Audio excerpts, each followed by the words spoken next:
It's crazy to believe it's already been 2 years, but the Paris Airshow is rolling around and it's going to be a busy one. Why not take a look at some of the early reporting we've had, which suggests some pretty big aircraft orders are on the cards. Beginning with Riyadh Air, looking likely to finally confirm which direction they'll be heading for their new wide-body jet, ending quite a fair bit of industry speculation.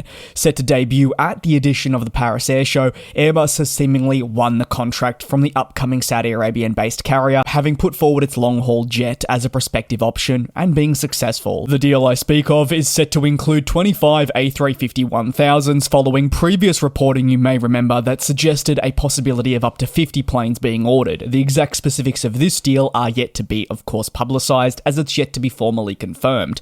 The final decision and contract parameters we should get next week when the Paris Airshow kicks off. It's the perfect time as many industry leaders convene on the one location.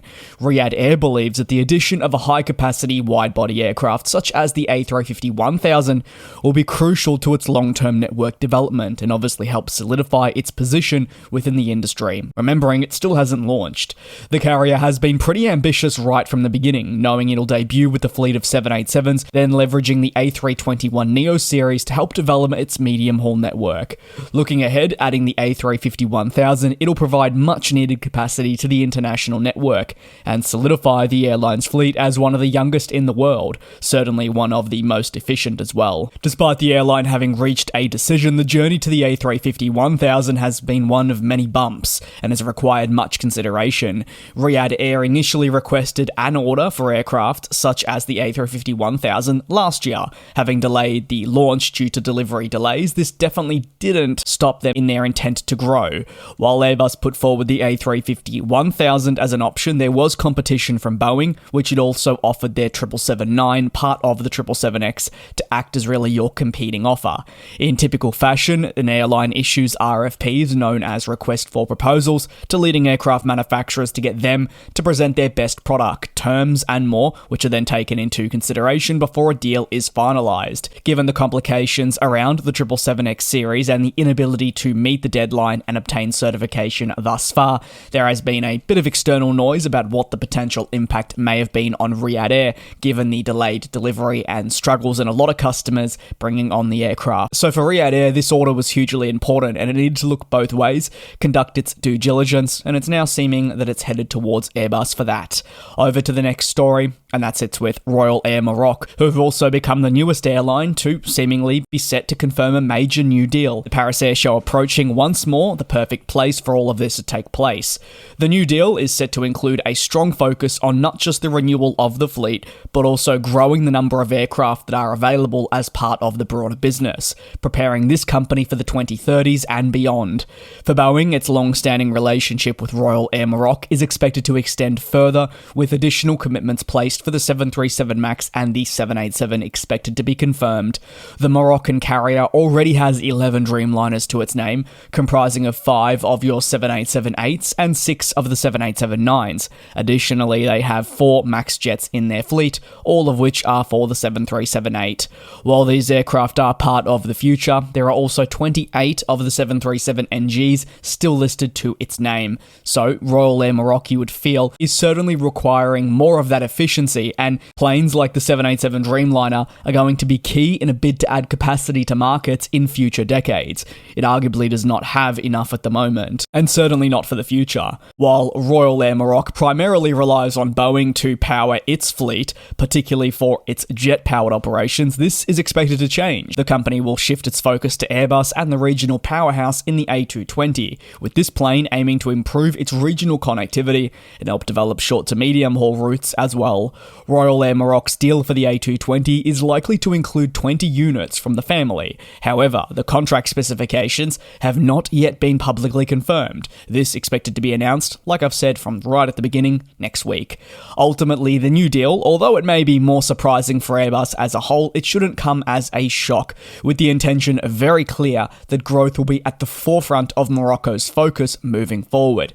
And given all the expected growth alongside some pretty major events that they're preparing for in the next decade, the need for the flag carrier to expand its fleet is certainly crucial. and new planes are just as important as massive investments in overall infrastructure. While Airbus will find themselves pleased that they are going to secure part of the deal for Royal Air Maroc, certainly not the bulk, but a part, and have them move away from strictly relying on Boeing for their jet-powered operations, the A220 is getting a fair bit more interest, with what is being described as a pretty major aircraft order to be announced. The new deal is to involve at least 3 digits worth of A220 jets, with the figure expected to be around the 100 mark, and AirAsia the recipient of the jets. Once again, this shouldn't be a shock for reasons I'll get into shortly, but for AirAsia, it would mark the introduction of the fleet type to their business for the first time, albeit in significant numbers, as they continue to try and evolve their network, reach new markets, and ultimately expand what they're doing. The introduction of the A220 enables greater network connectivity options, allowing for the development of regional routes that were previously unfeasible.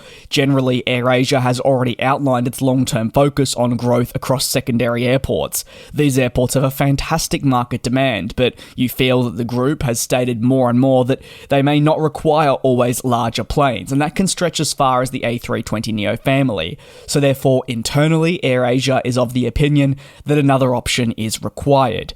The talks, which are reportedly still in the advanced stages, therefore they could fall through at any moment, but at least we're having now some pretty firm reporting that they shouldn't. But let's say it could, well, there would be other companies lying in waiting, such as Embraer with their E2. For Airbus, the regional market is, thankfully for them, a sector where they feel they have a pretty firm grip.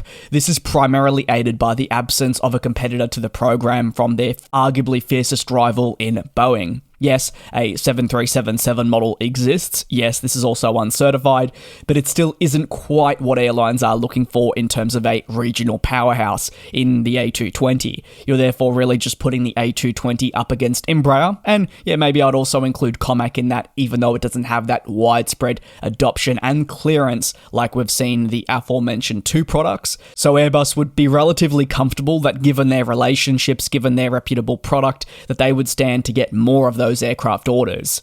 In late 2024, this was first reported that AirAsia was looking towards a regional plane to evolve their business. At that point, it was Airbus competing with Embraer and Comac for the deal. However, with AirAsia remaining an all-Airbus operator, well, most onlookers believe that the A220 would be the chosen unit.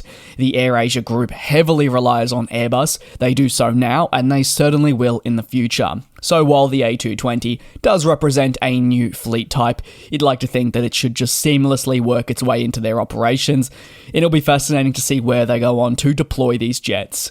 The Paris Airshow is right around the corner. Very keen to hear your take on the stories and maybe any aircraft order that you'd love to be announced or some other big developments. Thanks for watching, take care, and I'll see you tomorrow. And we'll fly.